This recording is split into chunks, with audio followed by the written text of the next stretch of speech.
राजस्थान का भूगोल, इसमें टॉपिक है आज राजस्थान की जलवायु।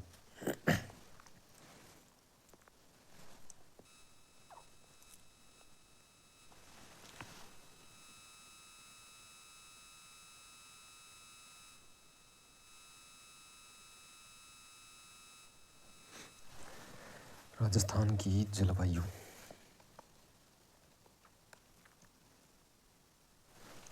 जलवायु एक प्रमुख भौगोलिक तत्व है जो एक और अन्य प्राकृतिक तत्वों को प्रभावित करता है तो दूसरी ओर आर्थिक और जनसांख्यिकीय स्वरूप को भी प्रभावित करता है। जलवायु कोई क्षेत्र की एक तो आर्थिक स्थिति को और एक जनसंख्यिकीय, इन दोनों स्थितियों को प्रभावित करता है। जलवायु का प्रभाव जल की उपलब्धता एवं वनस्पति पर प्रत्यक्ष होता है। इसी प्रकार सिंचाई, कृषि का स्वरूप, कृषि उपजों का प्रारूप, उत्पादकता, पशुपालन, ये सब सीधे जलवायु से जुड़े होते हैं और जलवायु से प्रभावित होते हैं। राजस्थान की जलवायु है वो उप उष्ण जलवायु है। उप उष्ण जलवायु कैसे है? जैसे ये राजस्थान है, ऐसा ही बनेगा। ये यहाँ से कर्क रेखा गुजरती है। कर्क रेखा वाला क्षेत्र है वो उष्ण कटिबंधीय क्षेत्र है। ये वाला, ये बीच में भूमध्य रेखा आ गई और ये बीच में वाला क्षेत्र है ना, ये उष्ण कटिबंध है। और इससे ऊपर वाला है ये उपोष्ण कटिबंध है, उपोष्ण कटिबंध। तो पूरा राजस्थान उपोष्ण कटिबंध में आता है, उप उष्ण कहते हैं इसलिए। अरावली के पश्चिम में न्यून वर्षा और उच्च दैनिक वार्षिक तापमान, निम्न आर्द्रता और तीव्र हवाओं से युक्त शुष्क जलवायु है। अरावली है, अरावली के पश्चिमी वाली साइड है ना, वहाँ पर एक तो गर्मी बहुत ज़्यादा होती है, तापमान ज़्यादा होता है, वर्षा की आर्द्रता, तीव्र हवाओं से युक्त शुष्क जलवायु है वहाँ की। दूसरी ओर अरावली के पूर्व में, अरावली का पूर्वी साइड ये है, उसमें क्या होता है, अर्ध शुष्क उप आर्द्र जलवायु है। वर्षा की मात्रा में वृद्धि हो जाती है, यानी कि पश्चिम के बजाय पूर्व में वर्षा ज़्यादा होती है और वायु की गति भी कम रहती है। इधर वाली साइड गर्म हवाएं नहीं चलती इतनी ज़्यादा, तो यहाँ की जलवायु शुष्क और उप आर्द्र जलवायु है। संपूर्ण रूप से राजस्थान की जलवायु भारत की मानसूनी जलवायु का अभिन्न अंग है। भारत की जो मानसूनी जलवायु है उसी का अभिन्न अंग है, किंतु विभिन्न प्राकृतिक कारकों के प्रभाव के कारण राज्य का अधिकांश क्षेत्र शुष्क जलवायु वाला है। राजस्थान की जलवायु का विस्तृत अध्ययन इस प्रकार है। मौसम, सबसे पहला शब्द दिया इसने मौसम। मौसम क्या होता है? जैसे अपने बोलते हैं आज मौसम ठीक है, दूसरे दिन बोलेंगे आज मौसम खराब है। यानी कि मौसम है वो बहुत कम समय की अवधि है। मौसम क्या है? कम समय की अवधि है, एक क्षणिक अवस्था है। मौसम जल्दी जल्दी परिवर्तित होता रहता है। कुछ समय, मिनट, घंटे, 4-5 दिन के सम्मिलित रूप को क्या कहते हैं? मौसम कहते हैं। ऋतु, ऋतु है वो कुछ माह के सम्मिलित रूप को ऋतु कहते हैं। जैसे दिसंबर, जनवरी, फरवरी, यहाँ पर अपने बोलेंगे ये सर्दी का मौसम है, सर्द ऋतु है, मौसम नहीं कह सकते, सर्द ऋतु है। गर्मियों में 3-4 महीने तो उन्हें बोलते हैं कि ये गर्मी की ऋतु है। तो कुछ माह के सम्मिलित रूप को क्या बोलते हैं? ऋतु। जलवायु, जलवायु 30 वर्ष या अधिक समय की समयावधि को औसत वायुमंडलीय दशाओं के सम्मिलित रूप को जलवायु कहते हैं। 30 से ज़्यादा साल हो जाए तो उसको, उस क्षेत्र का जो वायुमंडलीय दशाएं हैं उनको अपने जलवायु कह सकते हैं। जलवायु को निर्धारण करने वाले कारक, जलवायु को कुछ कारक है जो निर्धारित करते हैं, जैसे तापमान हो गया, वायु दाब हो गई, आर्द्रता, वर्षा, वायु वेग, ये वाले कारक हैं। ये वर्षा जलवायु को निर्धारण करने वाले कारक हैं। राजस्थान की जलवायु भौगोलिक विभिन्नता के कारण यहाँ की जलवायु में विभिन्नता पाई जाती है। राजस्थान का अधिकांश भाग उपोष्ण कटिबंधीय जलवायु में आता है। पहले भी बताया था उपोष्ण कटिबंधीय जलवायु में कैसे आता है। ये राजस्थान है, ये कर्क रेखा, ये उष्ण कटिबंध है और ये उपोष्ण कटिबंध है, उपोष्ण कटिबंध में आता है। कर्क रेखा के कारण बांसवाड़ा, डूंगरपुर, ये 2 ही उष्ण कटिबंधीय हैं। राजस्थान का 1% भाग उष्ण कटिबंध में आता है, बाकी 99% उपोष्ण कटिबंध में आता है, उपोष्ण जलवायु कहलाती है। वायुदाब, वायुदाब क्या होता है? पृथ्वी की सतह की ऊपरी वायुमंडलीय परतों में स्थित वायु का जो भार पड़ता है उसे वायुदाब कहते हैं। वायुदाब और तापमान में क्या है? आपस में उल्टा संबंध होता है। जैसे यहाँ पर क्या है, तापमान कम है, यहाँ पे तापमान कम है और ये यहाँ पर तापमान है ये ज़्यादा है। ज़्यादा तापमान होगा ना, वहाँ का वायुदाब कम होगा, वायुदाब कम होगा और यहाँ का वायुदाब ज़्यादा होगा, वायुदाब ज़्यादा। हवाओं का कारण होता है कि जहाँ वायुदाब ज़्यादा है और जिस जगह कम है, तो जो वायुदाब ज़्यादा है ना वो उठ करके हवा कम वायुदाब वाली जगह को भरने के लिए इधर आएगी। तो हवाएं सदैव वायुदाब ज़्यादा से कम वायुदाब की ओर चलती है हमेशा। उच्च वायुदाब से निम्न वायुदाब की ओर चलती है। उच्च वायुदाब से निम्न वायुदाब की ओर चलती है। निम्न वायुदाब, अधिक तापमान वाले क्षेत्रों में वायु गर्म होकर ऊपर उठ जाती है, जिससे वहाँ का निम्न वायुदाब बन जाता है। ये देख लीजिए, यहाँ पर तापमान ज़्यादा है, ज़्यादा होने के कारण वायुदाब कम है। उच्च वायुदाब, कम तापमान वाले क्षेत्रों में वायु ठंडी होती है, जिससे वहाँ उच्च वायुदाब बन जाता है। यहाँ पर वायुदाब ज़्यादा है लेकिन तापमान कम है। सर्वाधिक वायुदाब समुद्र तल पर होता है। वायुमंडल में ऊपर की ओर जाने पर वायुदाब तेजी से कम होता जाता है। हवाएं हमेशा उच्च वायुदाब से निम्न वायुदाब की ओर चलती है, उच्च से निम्न की ओर चलती है।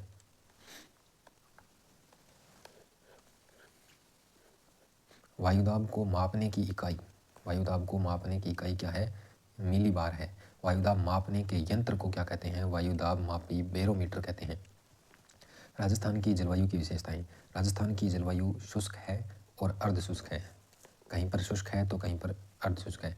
वर्षा का असमान और अपर्याप्त वितरण है, यानी कि कहीं भी समान वर्षा नहीं होती और अपर्याप्त है। कहीं पर चाहिए वर्षा वहाँ पर भी नहीं हो पा रही है और कहीं ज़्यादा हो रही है, तो असमान और अपर्याप्त वितरण पाया जाता है। तापमान में अतिशयता और विविधता पाई जाती है।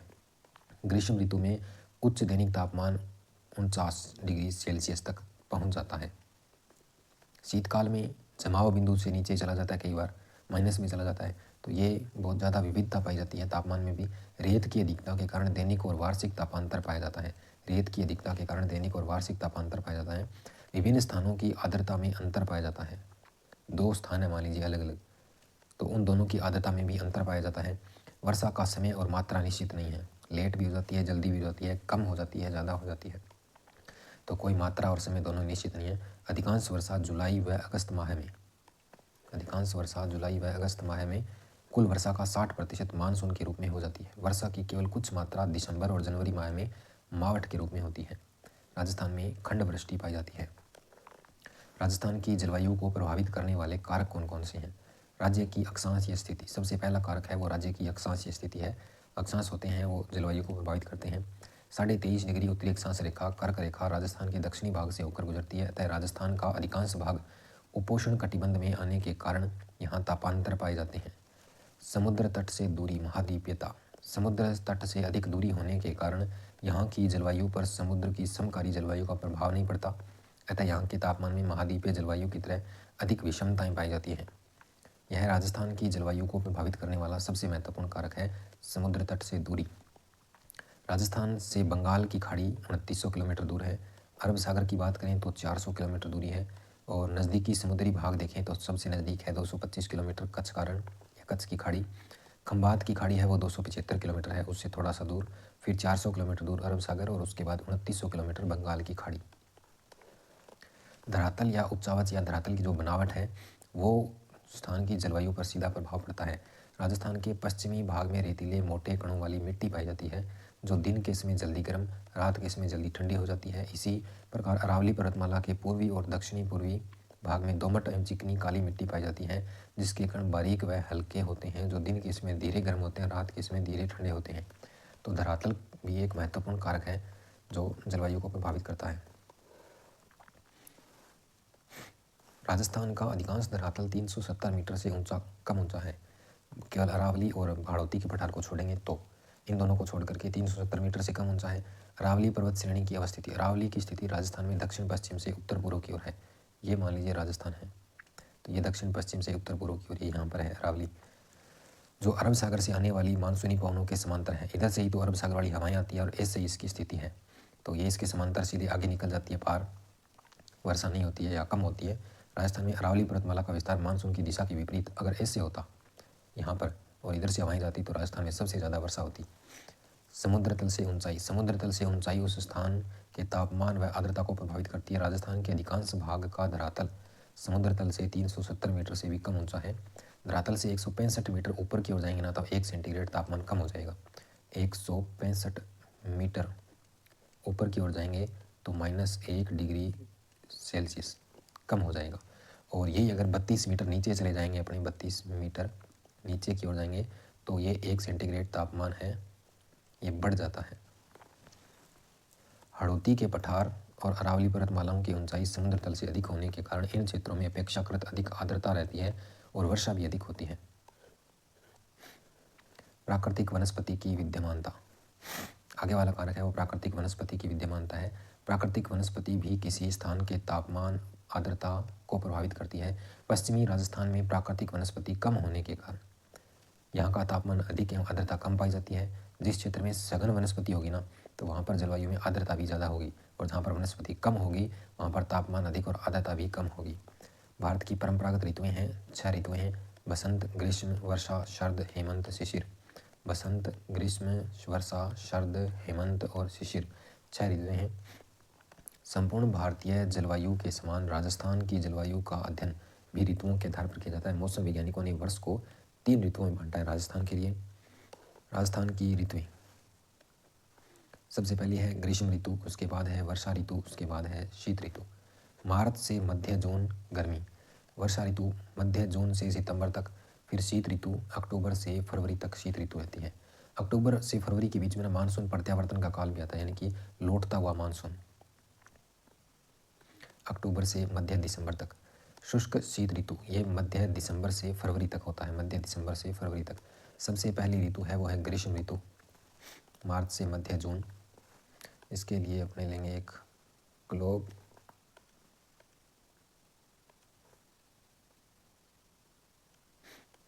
ये बढ़ाई अपने भूमध्य रेखा, उसके बाद ये बनाई अपने कर्क रेखा, और ये बनाई अपने मकर रेखा, मकर, भूमध्य रेखा, और ये है आपकी कर्क रेखा।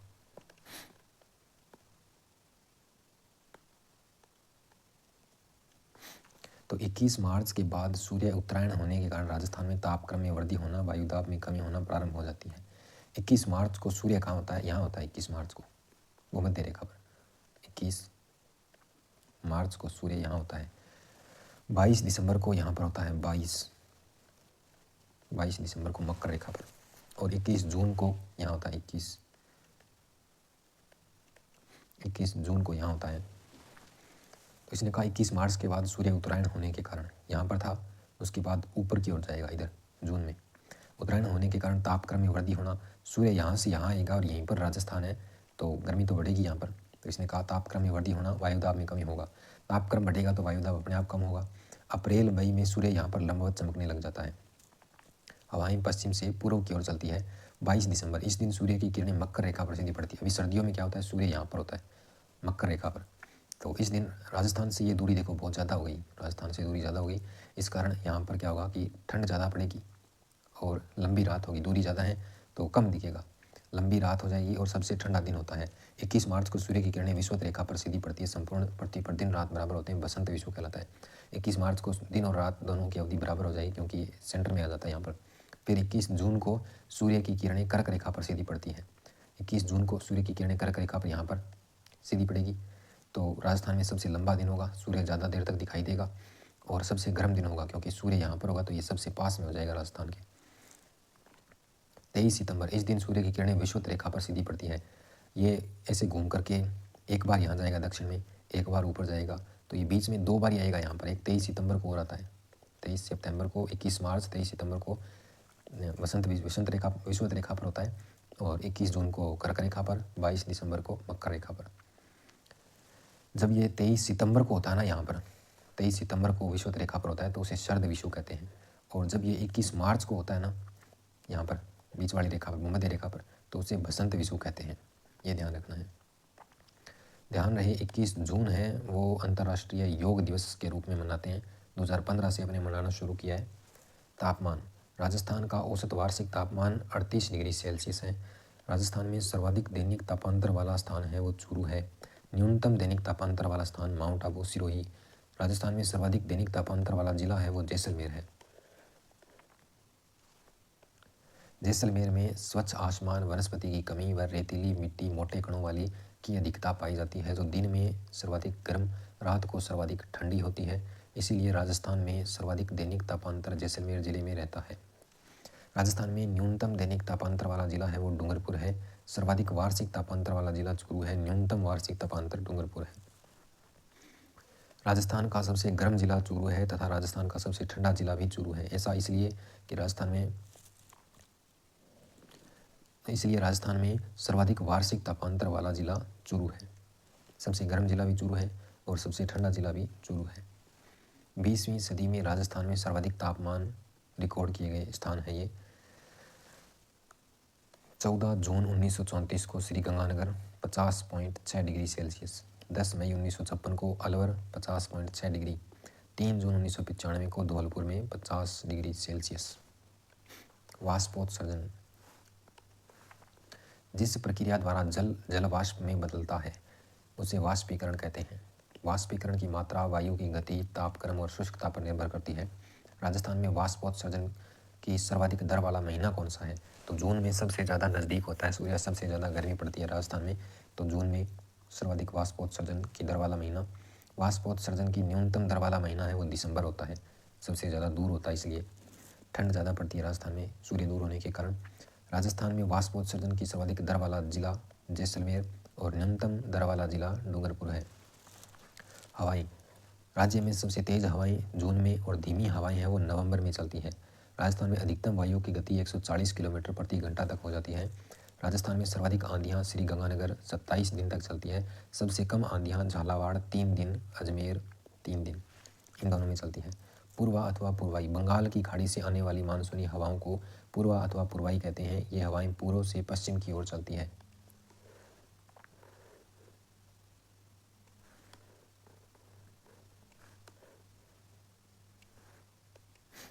सिली, पोष माह में चलने वाली ठंडी हवाएं होती हैं, उन्हें सिली कहते हैं। तवा, ज्येष्ठ माह में चलने वाली गर्म हवाएं, जेठ के महीने में गर्म हवाएं चलती हैं, उन्हें तवा कहते हैं। लू अथवा ताप लहरी, ग्रीष्मकाल में पश्चिम से पूर्व की ओर चलने वाली गर्म तेज हवाएं जो पाकिस्तान वाली साइड से राजस्थान में आती है उसे लू कहते हैं। झाला, वाष्प कणों के साथ चलने वाली गर्म लू हवा, झाला। धराऊ, उत्तर दिशा से चलने वाली हवा, धराऊ। संजेरी, उत्तर पूर्व दिशा से चलने वाली हवा। अगुणी है वो पूर्व दिशा से चलने वाली हवा। चील, दक्षिण पूर्व से चलने वाली। लंकाऊ, दक्षिण दिशा से चलने वाली। समंदरी, दक्षिण पश्चिम दिशा से चलने वाली।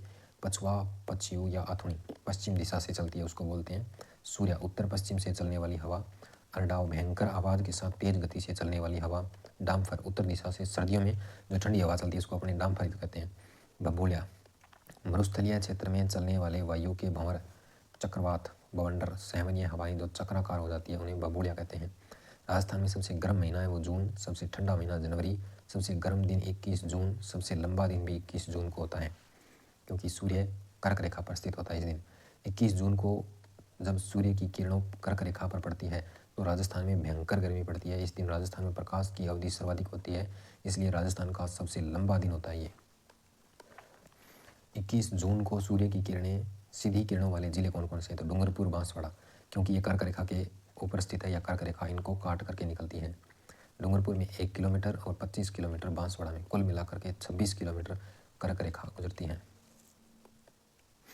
धौलपुर में अधिक तापमान रहने का कारण है बलुआ पत्थर की चट्टानी धरातल। चूरू में अधिक तापमान रहने का कारण कम वर्षा, चूने युक्त धरातल, न्यूनतम वन क्षेत्र होने के कारण, कम सिंचित क्षेत्र होने के कारण चूरू राजस्थान का सबसे गर्म जिला है। उसके बाद है वर्षा ऋतु, मध्य जून से सितंबर तक। मानसून की खोज किसने की थी? हिप्पोल्स, एक ग्रीक नाविक था। खोज किसने की थी? हिप्पो ने की थी, हिप्पोल्स ने। मानसून का अध्ययन करने वाला प्रथम विद्वान कौन था जिसने अध्ययन किया था? वो था अल मसूदी। अल मसूदी ऐसे अध्ययन। मानसून अरबी भाषा का शब्द है जो अरबी भाषा के मौसम शब्द से बना है। मौसम का अर्थ है पवनों की दिशा। दक्षिणी पश्चिमी मानसून, दक्षिणी पश्चिमी मानसून राजस्थान में अप्रैल से जून तक अत्यधिक तापमान की वजह से थार के मरुस्थल में उत्तर पश्चिम व पश्चिम भारत में निम्न वायुदाब का क्षेत्र बनता है। ये राजस्थान है अपना, ये थार का मरुस्थल है यहाँ पर। इसने कहा अप्रैल से जून तक अत्यधिक तापमान, जून में सबसे ज़्यादा गर्मी होती है क्योंकि सूर्य यहाँ पर कर्क रेखा पर स्थित है वर्तमान में, तो ये नज़दीक में होगा। इस वजह से थार के मरुस्थल में तापमान बढ़ेगा, वायुदाब होगा कम, वायुदाब होगा कम और टेम्परेचर क्या होगा? प्लस होगा। तो इससे हिंद महासागर में अथाह जल की उपस्थिति होती है, उसमें तापमान कम तापमान के कारण उच्च वायुदाब होता है उधर वाली साइड, क्योंकि हिंद महासागर में जल होता है, जल के कारण वहाँ पर तापमान कम होगा और वायुदाब ज़्यादा होगा। पवनें सदैव उच्च वायुदाब वाले स्थानों से निम्न वायुदाब वाले स्थानों की ओर बहती है, तो हवाएं कैसे हो जाएगी? समुद्र से स्थल की ओर, राजस्थान की ओर बहने लगेगी। इस समय निम्न वायुदाब भरने के इस निम्न वायुदाब, जो ये निम्न वायुदाब वाला क्षेत्र है ना, इसको भरने के लिए दक्षिण गोलार्ध में चलने वाली दक्षिणी पूर्वी व्यापारिक पवनें फेरल के नियम के अनुसार विषुवत रेखा को पार कर उत्तरी गोलार्ध में प्रवेश करते समय अपने प्रवाह के दाहिनी ओर मुड़ जाती हैं। इससे इनके प्रवाह की दिशा दक्षिण पश्चिम से उत्तर पूर्व की ओर हो जाती है। इसीलिए इसे दक्षिणी पश्चिमी मानसूनी हवाएं कहती हैं। जैसे हवाएं चलती तो ऐसे हैं, फेरल के नियम के कारण वो हवाएं ऐसे घूमती घूमती ऐसे जाती जाती वो ऐसे चलने लग जाती हैं दक्षिण पश्चिम से उत्तर पूर्व की ओर।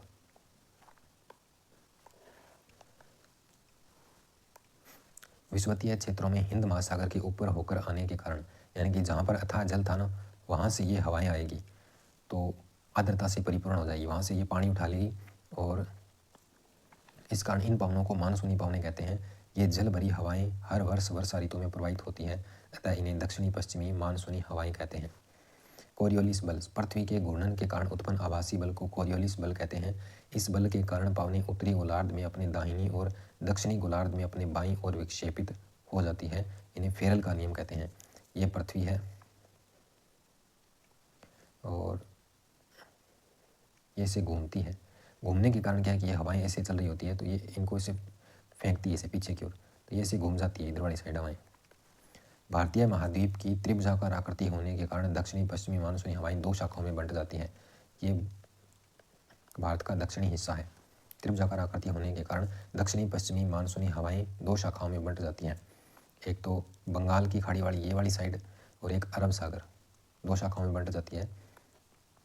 बंगाल की खाड़ी और एक अरब सागर। थार के मरुस्थल में कम वायुदाब होने के कारण हिंद महासागर की मानसूनी हवाओं की दोनों शाखाएं बंगाल की खाड़ी अरब सागर के रास्ते राजस्थान में प्रवेश करती है, क्योंकि वहाँ पर कम वायुदाब का एरिया है तो वहाँ पर वो हवा उस क्षेत्र को भरने के लिए उधर जाएगी। बंगाल की खाड़ी शाखा पहला है, बंगाल की खाड़ी की शाखा। राजस्थान में अधिकांश वर्षा बंगाल की खाड़ी की मानसूनी हवाओं से होती है। अधिकांश वर्षा यानी कि ज़्यादातर वर्षा है वो बंगाल की खाड़ी वाली मानसूनी हवाएं हैं उनसे होती है। यहाँ आने वाली बंगाल की खाड़ी की मानसूनी पवनें गंगा यमुना के संपूर्ण मैदान को पार कर हाड़ौती क्षेत्र में राजस्थान में प्रवेश करती है, अतः यहाँ आते आते उनकी आर्द्रता बहुत कम रह जाती है। इस कारण राजस्थान में वर्षा की कमी फिर से रह जाती है। अरावली पर्वतमाला से टकराकर राज्य के पूर्वी और दक्षिणी पूर्वी भाग में ही वर्षा करती है। राज्य के उत्तरी व पश्चिमी भाग में अरावली का वृष्टि छाया प्रदेश होने के कारण वर्षा बहुत कम कर पाती है। ये राजस्थान है, ये अरावली है, ये यहाँ से घुसेगी तो ये इससे टकरा करके यहाँ वाली साइड यहाँ वर्षा कर देगी, लेकिन इस हिस्से में वर्षा नहीं कर पाएगी। बंगाल की खाड़ी की शाखा। फिर अरब सागर की शाखा है दूसरी, अरब सागर की अधिकांश वर्षा बोले तो इधर वाली साइड तो हुई नहीं, लेकिन इस एरिया में पूरे में बंगाल की खाड़ी ने कर दी। उसके बाद दूसरी है अरब सागर की शाखा। दक्षिणी पश्चिमी मानसूनी पवनों की यह शाखा आगे पुनः 3 शाखाओं में बंट जाती है। प्रथम शाखा केरल के मालाबार तट पर वर्षा करती है। दूसरी नर्मदा घाटी की तरफ प्रवाहित होकर महाराष्ट्र, मध्य प्रदेश, कर्नाटक के कुछ भागों में वर्षा करती है। नर्मदा व ताप्ती नदी घाटियों से होकर यह शाखा गंगा के मैदान में प्रवेश कर बंगाल की खाड़ी से आने वाली शाखा में मिल जाती है।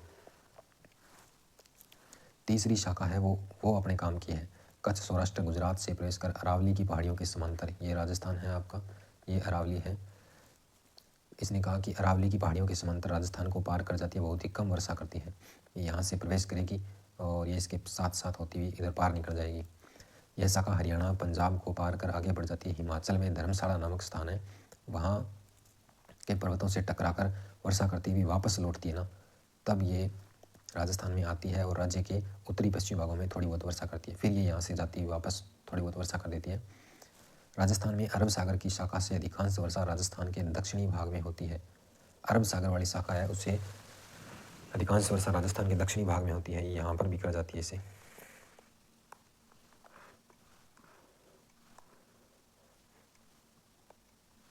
राजस्थान में वर्षा दक्षिणी पश्चिमी मानसून से जून सितंबर के मध्य होती है। दक्षिणी पश्चिमी मानसून से जून से सितंबर के मध्य होती है। मानसून का प्रवेश द्वार पूछे तो बांसवाड़ा, ये ऑल ओवर का है, मतलब फिक्स नहीं है कि बंगाल की खाड़ी है अरब सागर, लेकिन बांसवाड़ा को राजस्थान का मानसून का प्रवेश द्वार कहते हैं। राजस्थान का चेरापूंजी झालावाड़ को कहते हैं। मानसूनी पवनें ग्रीष्म ऋतु में बहती है समुद्र से स्थल की ओर। राजस्थान में सर्वाधिक वर्षा वाली शाखा है वो बंगाल की खाड़ी है, ये 90% वर्षा हो जाती है बंगाल की खाड़ी से। राजस्थान में सर्वप्रथम वर्षा करने वाली शाखा कौन सी है, वो अरब सागर है। पहले तो ये आएगी, लेकिन सबसे ज़्यादा वर्षा बंगाल की खाड़ी वाली शाखा करेगी। अरब सागर वाली सिर्फ 10% वर्षा करती है। राजस्थान में कम वर्षा का कारण बंगाल की खाड़ी का मानसून राजस्थान में प्रवेश से पूर्व ही गंगा के मैदान में अपनी आर्द्रता समाप्त कर चुका होता है। अरावली पर्वतमाला का अरब सागर से आने वाली मानसूनी हवाओं की दिशा के समांतर होना, दक्षिण पश्चिम से उत्तर पूर्व की ओर होना, यह भी कम वर्षा का कारण है। मानसूनी हवाएं जब रेगिस्तान भाग पर आती है तो इतनी गर्मी और उष्णता के कारण उनकी आर्द्रता है वो घट करके कम हो जाती है, जिससे वे वर्षा नहीं कर पाती। इसके अलावा इन्हें रोकने के लिए कोई ऊंची पर्वतमाला अवरोध के रूप में नहीं है, तो ये फलतः बिना वर्षा किए सीधे ऊपर की ओर चली जाती है, आगे पार चली जाती है। आर्द्रता जब जल भाप में बदलकर वायुमंडल में मिल जाता है तो वायुमंडल में मौजूद इस भाप रूपी जल वाष्प को आर्द्रता कहते हैं। राजस्थान में गर्मी के दौरान थार के मरुस्थल में आर्द्रता 1% तक हो जाती है। जैसे जैसे वायु गर्म होती है इनकी जलवाष्प धारण करने की क्षमता बढ़ती जाती है।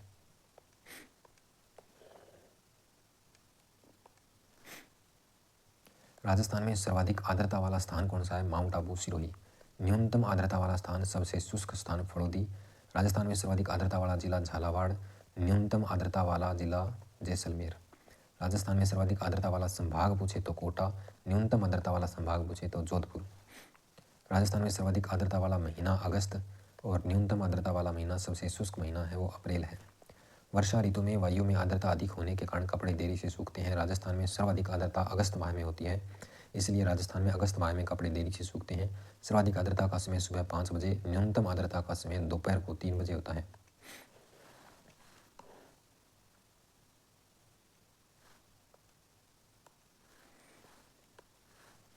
वर्षा राजस्थान में पिछले 5 वर्षों में मरुस्थलीय पश्चिमी रेगिस्तान में वर्षा की मात्रा बढ़ी है। मेवाड़ क्षेत्र जहां अधिकतम वर्षा होती थी वहां वर्षा की मात्रा में कटौती हुई है, वो घटी है।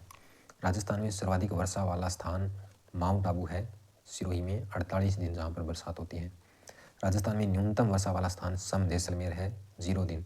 सर्वाधिक वर्षा वाला जिला पूछे तो बांसवाड़ा 40 दिन 95 सेंटीमीटर और 12 है वो 87 सेंटीमीटर। झालावाड़ में 84 सेंटीमीटर। तो राजस्थान में सर्वाधिक वर्षा वाले जिले कौन कौन से हैं? बांसवाड़ा, बारां, झालावाड़। राजस्थान में न्यूनतम वर्षा वाला जिला जैसलमेर है, 5 दिन होती है, 18 सेंटीमीटर के लगभग। राजस्थान में सर्वाधिक वर्षा वाला संभाग कोटा, न्यूनतम वर्षा वाला संभाग जोधपुर। राजस्थान में औसत वार्षिक वर्षा 57.5 सेंटीमीटर, ये महत्वपूर्ण है। राजस्थान में औसत वार्षिक वर्षा पूछे तो 57.5 सेंटीमीटर। सर्वाधिक वर्षा वाले दिनों की संख्या कितनी है? तो 29 दिन। रेनोमीटर किसे कहते हैं? वर्षा मापने का यंत्र रेनमीटर या रेन गेज कहलाता है। जिस दिन 0.25 सेंटीमीटर से अधिक वर्षा होती है, कितनी? 0.25 सेंटीमीटर से अधिक वर्षा होती है, उस दिन को वर्षा वाला दिन मान सकते हैं, काउंट करते हैं उस दिन को।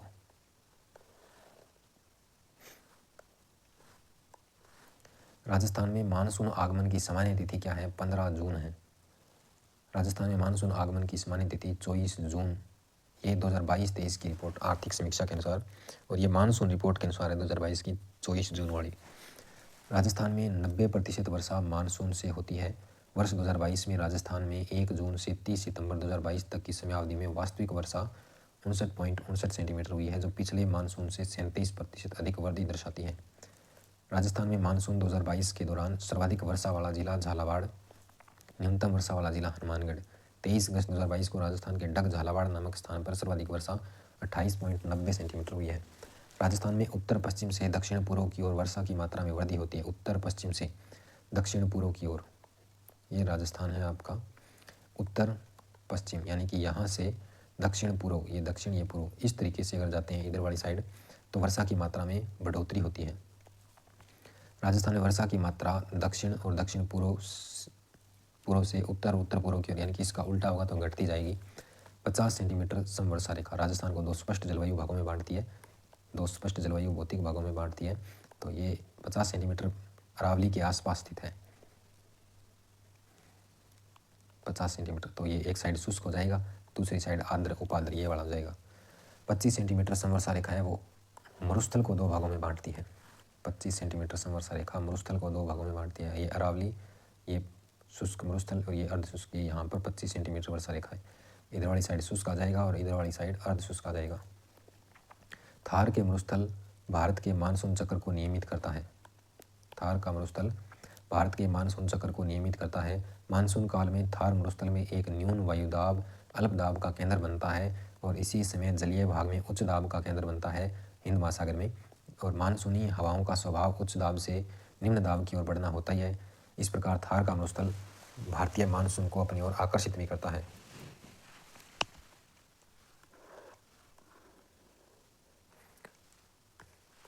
मानसून अवधि के दौरान 1 जून 2022 से 30 सितंबर 2022 तक हुई वर्षा के अनुसार जिलों को निम्न प्रकार वर्गीकृत किया गया है।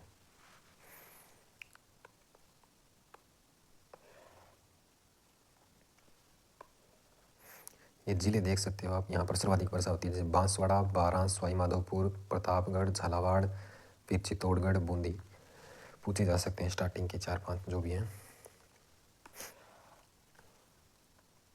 राजस्थान की औसत वार्षिक वर्षा जयपुर, दौसा, राजसमंद जिलों में वार्षिक वर्षा लगभग समान है। राजस्थान में जुलाई अगस्त महीनों में कुल वर्षा का 60% वर्षा होती है। राजस्थान में सर्वाधिक वर्षा वाला महीना पूछे तो जुलाई और अगस्त है। खंड वृष्टि किसे कहते हैं? सूखे की स्थिति में अचानक तेज वर्षा हो जाना, वो खंड वृष्टि होती है। अनावृष्टि क्या होती है? वर्षा की कमी के कारण सूखे की स्थिति हो जाती है, उसे अनावृष्टि कहते हैं। वर्षा न होना अनावृष्टि होता है। राजस्थान में प्रत्येक 5 वर्ष में 1 वर्ष अनावृष्टि के कारण अकाल या सूखे का प्रकोप रहता है। अतिवृष्टि 24 घंटे में 20 से 30 सेंटीमीटर बरसात हो जाना अतिवृष्टि के कारण बाढ़ आ जाती है। 1975 में सांभर में आई थी, 1980 में जोधपुर में आई थी, 1981 में जयपुर में बाढ़ आई थी, सन 2000 में लूणकरणसर में बाढ़ आई थी, 2006 में कवास बाड़मेर में बाढ़ आई थी, जालौर, पाली, जोधपुर इन सब में अतिवृष्टि हुई है। ओलावृष्टि राजस्थान में राज्य में चक्रवातों के प्रभाव से कई बार ओलावृष्टि होती है। राजस्थान में सर्वाधिक ओलावृष्टि जयपुर जिले में 2 वर्ष में 3 बार, बीकानेर, बाड़मेर, अजमेर, नागौर, जोधपुर में 3 वर्ष में 1 बार और गंगानगर में 4 वर्ष में 1 बार होती है। ये ओलावृष्टि शीत ऋतु है, ये नेक्स्ट भाग में पढ़ेंगे।